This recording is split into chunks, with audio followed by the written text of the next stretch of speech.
தமிழ் சினிமாவின் துப்பாக்கி என கொண்டாடப்பட்ட இயக்குனர் ஏ.ஆர். முருகதாஸுக்கு இது சோதனையான காலமா? கடந்த ஆண்டு அவர் இயக்கத்தில் வெளியான 2 பெரிய படங்கள் அவருக்கு மிகப்பெரிய சறுக்கலை ஏற்படுத்தியிருக்கிறது. பாலிவுட் சூப்பர் ஸ்டார் சல்மான் கானை வைத்து அவர் இயக்கிய சிக்கந்தர் திரைப்படம் பாக்ஸ் ஆபீஸில் படுதோல்வியை சந்தித்தது.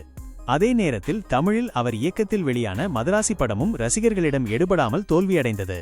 படம் தோற்றது ஒரு பக்கம் இருக்க, இப்போது தயாரிப்பாளர் ரூபத்தில் முருகதாஸுக்கு புதிய சிக்கல் கிளம்பியுள்ளது.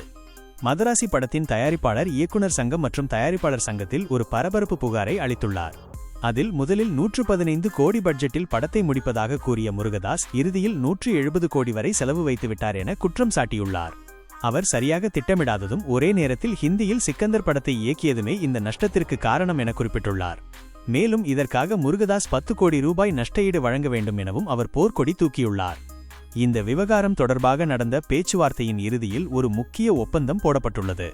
அதன்படி முருகதாஸ் தனது மாபெரும் வெற்றி படமான ரமணாவின் 2ஆம் பாகத்தின் கதையை எழுதி அந்த தயாரிப்பாளருக்கு இலவசமாக கொடுக்க சம்மதித்துள்ளதாக தெரிகிறது. ஏ.ஆர். முருகதாஸ் இதுவரை இயக்கிய திரைப்படங்கள் அவருக்கு வெற்றியை கொடுத்ததா இல்லையா என்பதை கீழே உள்ள லிங்கை கிளிக் செய்து பாருங்கள்.